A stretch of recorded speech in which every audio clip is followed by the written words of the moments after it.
A Tall and Small Collection, Season 2, Chapter 4. She's Back. Ray ran as fast as his legs could carry him. He couldn't believe what was happening. He had just seen Ashlyn again. They needed to move, sure, but they had a way to do it safely. There was a twinge of guilt in the back of his mind for not updating Ashlyn on everything that had happened since she was gone. But then, again, it wasn't for him to tell. He couldn't think about that now. What he could think about was the exciting news he was about to share. He climbed up one line and slid down the next, following the old lines he once relied on so heavily and the few lights that remained on in the halls. He balanced across the beams and then began the climb up the nailed ladder in the wall joist. Hand over fist, Ray willed himself to not slow down until he reached the top. Their home was just ahead, past the rafters beyond the balance beam. Back at their home, Soren was taking time to mend some of their fraying lines. He hooked the thread onto one of the nails and had it laid out from one end of their home to the other. The line was old, and it had been months since they had replaced it.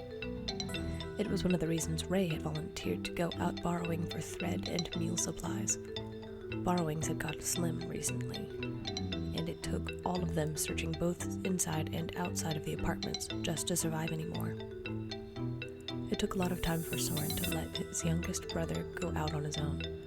It was a big step every time, even though Ray had proven to be a natural, much like himself. Soren still harbored a fragment of apprehension each time his brothers went out borrowing without him. Some of it was because of his nature of being an overprotective older brother. The other element was because of the accident that happened years ago, where they were almost snapped by a mousetrap. Soren could still see it happening if he closed his eyes.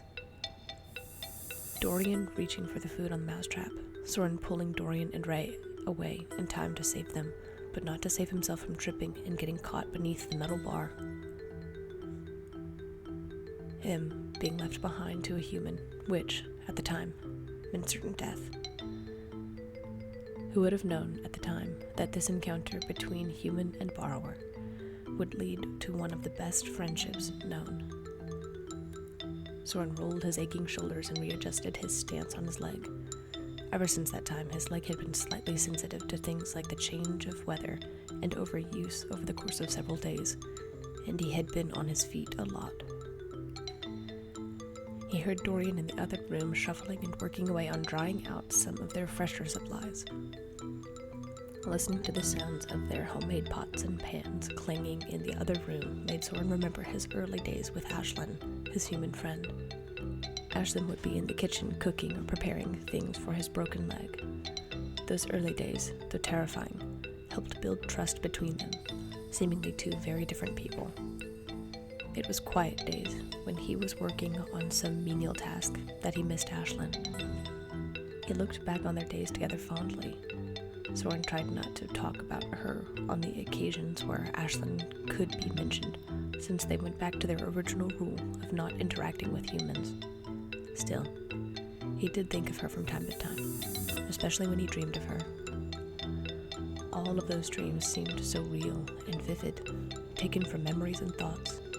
Some nights he woke in a cold sweat, or his heart elevated, pounding in his chest from the imaginary encounter, each time being forcefully pulled from a pleasant slumber by something from the waking world. Soren hadn't mentioned these things to either of the Bobbins, but he admitted to himself that he did miss their once human companion. So much had changed in the years Ashlyn had been gone, especially with Soren! Ray's sudden shout coming from the front room, followed by his rapidly pounding footsteps, sent unnerving chills up Soren's spine. Immediately, he seized his razor blade and ran to the door. He saw Ray sprinting forward as fast as he could, obviously out of breath. "Ray!" Soren shouted as he jogged out to meet him, heart beginning to pound in his chest. What on earth had Ray worked up? Was he seen? Were there new humans moving in? New borrowers who were hurt? His senses seemed to open up as he made it to Ray's side. "Soren, you'll never Ray panted as he collapsed to his knees in front of Soren. What's going on? Asked Soren as he knelt and habitually began inspecting his brother for injuries on his arms and back. Are you hurt? No, Ray panted. She's back. For a moment, there was a horrible pang in Soren's heart before Ray finished. Ashlyn's back! Soren felt his entire body still and go completely rigid. His heart pounded in slow motion, sending his head reeling. His vision even blurred, and he had to brace himself with several deep and calming breaths before his mind could even conceive its first thought. Ashlyn. She was back? She was here? Are you sure?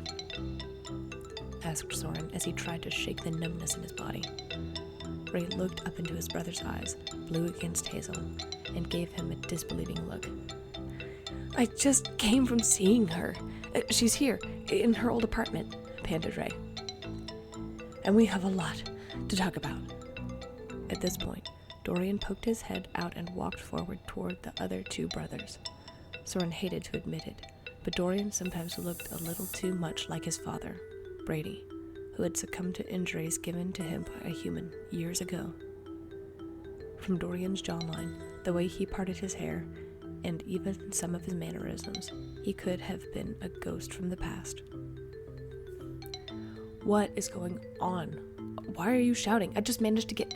Stop complaining and celebrate! Ashlyn's back! Cheered Ray, interrupting his brother. Dorian visibly stiffened at hearing this news, and his step hesitated before he stopped approaching them.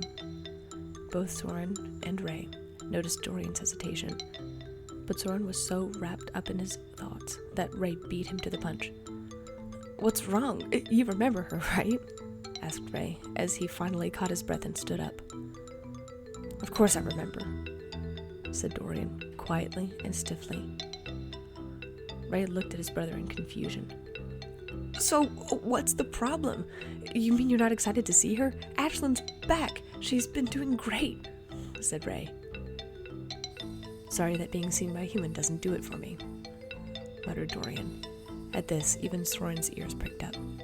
He knew Dorian had always been uneasy, but had the time really changed his perception of their beloved human companion? What are you talking about? Scolded Ray. It's Ashlyn. I thought you'd be a little excited to see her after everything that happened. Look, we had some good times with Ashlyn, and I'm glad you're excited, said Dorian, who had now folded his arms across his chest. It's just that she left us. She's been gone. We've been here, so if I remember correctly, we vowed we wouldn't go back to being seen by humans. Humans are dangerous and uproot everything. Besides, I thought we were going back to the way things were. This isn't just some human, it's Ashlyn, argued Ray. Just because some humans are bad doesn't mean they all are. You're just upset because... Guys, that's enough, scolded Soren, finally finding his voice. Ray stared at Dorian defiantly before both of the teenage borrowers turned their attention to Soren, who pushed himself to his feet. Both of you need to take a breath, okay? The boys huffed, but obeyed their brother and took a few deep breaths to clear the air. Now, directed Soren. What's this about, Ray? Ashlyn is back, but why? She's been gone for years. Did she tell you? Soren watched Ray give Dorian one more quick side-eye before nodding. Yes, and it's not exactly the best thing, said Ray. Ashlyn said we have to move as soon as possible. What? Asked Dorian, his folded arms dropping to his sides. See, I told you, humans are dangerous. It's a threat. It's not that, argued Ray. She said a bunch of humans are coming here in 3 days to make new homes for other humans. But to do that, they have to tear these buildings down. They're going to destroy the whole area and said we need to leave as soon as possible. Soren, hearing this, felt his heart clench in his chest and his nerves shot through the roof. She's asking us to relocate? asked Soren quietly, mind reeling as he immediately started mentally gathering his thoughts and everything that needed to happen. Ray nodded. Yeah, acknowledged Ray quietly. But there's good news. She said that she can help us move. She's willing to take everything we want and bring it back with her to where she's living. She even thinks there may be some borrowers living in her apartment, so we wouldn't be all alone. Don't you hear what you're saying? Asked Dorian. Relocate? Not only that, but having her relocate us? Well, it's that or get crushed to death when all of this is torn down. Soren, what are you thinking? You're being really quiet. Ray directed his attention to his older brother. Soren's head was reeling. He didn't know what to think. There was an excitement for seeing Ashlyn, but an instinctual fear of immigrating. Moving to a whole new location was always nerve-wracking. This time, however, something was different. The best something, actually. Ashlyn. Ashlyn was there to help with the move. They would be close to one another again, which brought about enough conflicting feelings to fill anyone with crippling uncertainty. So much had changed, and yet nothing at the same time. Soren? Ray's tiny voice brought Soren back to the present. Soren shook his head free of his thoughts. He couldn't think about that now. There were a few things he needed to do, and there was only one way to go about it. Sorry, Soren apologized as he looked back to Dorian and Ray. Dorian, I know you're apprehensive with everything that happened, but I expect you to treat Ashlyn with respect. She is the reason we're even alive. She could have ended me, any of us, in a heartbeat, but instead, she quite literally got me back on my feet and got us back to normal. I know what happened was hard, especially for you, but we know Ashlyn, and she would never do anything to hurt us. Soren had to take in a deep breath before looking over to Ray, the youngest of the teens.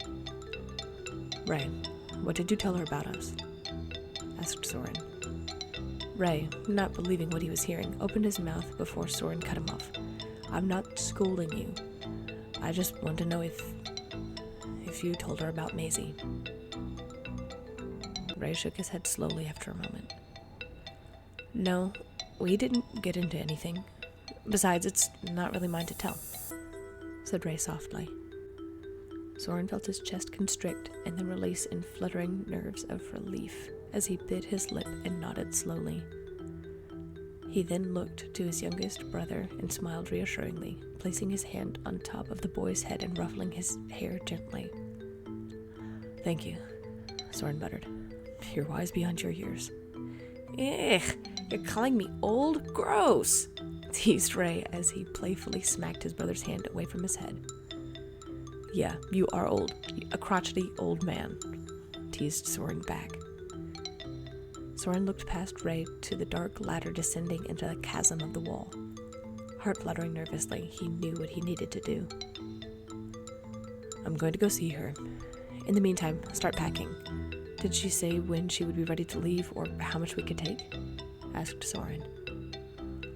No, she said she would be here and ready until we sent her away, said Ray. Can I come with you? I don't want to pack. Sorry, Ray. I need to go see Ashlyn on my own for a minute. Besides, between all of us, I think you have the most stuff, replied Soren as he ducked inside and grabbed his line and an emergency bag for safe measures. He was almost to the chasm when he heard Dorian's voice call out to him. And what about Maisie? Asked Dorian. Soren paused in his step and steeled himself before turning back to his brother. Let me worry about that. Just go on and start packing, replied Soren. With that, he grasped the line and descended rapidly into the darkness below. The eldest borrower's heart was pounding unforgivably hard in his chest. He could hardly breathe, and his vision swam as he finally touched down and began walking along the familiar path toward the place where it all began. What was he going to say about Maisie? What was he going to even say to Ashlyn in general? Had she changed? Had anything drastic changed in her life? Utterly nerve-wracked, Soren stared at the line that he arrived at far too quickly that led up to the counter of Ashlyn's old apartment. Was he even ready for this? Soren shook his head, dismissing his doubts. This was Ashlyn, regardless of how much time passed between them. He ascended the line, noticing the way his hands shook in excitement and nervousness. He lifted himself up onto the ledge and stared at the all-too-familiar sight of the back part of the electrical outlet, which was still propped open from where Ray had undoubtedly left it open for their return. Well, here goes everything. Soren approached and, not bothering to check first, stepped out onto the counter, instantly finding the familiar form of Ashlyn standing nearby.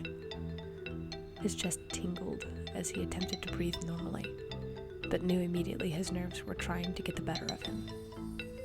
He was barely 5 steps out of the wall when Ashlyn turned her head toward the electrical cover, and Soren once again found himself under the gaze of those eyes. Those beautiful, stormy blue-gray eyes instantly took in his form, and he knew, instantly, nothing had changed.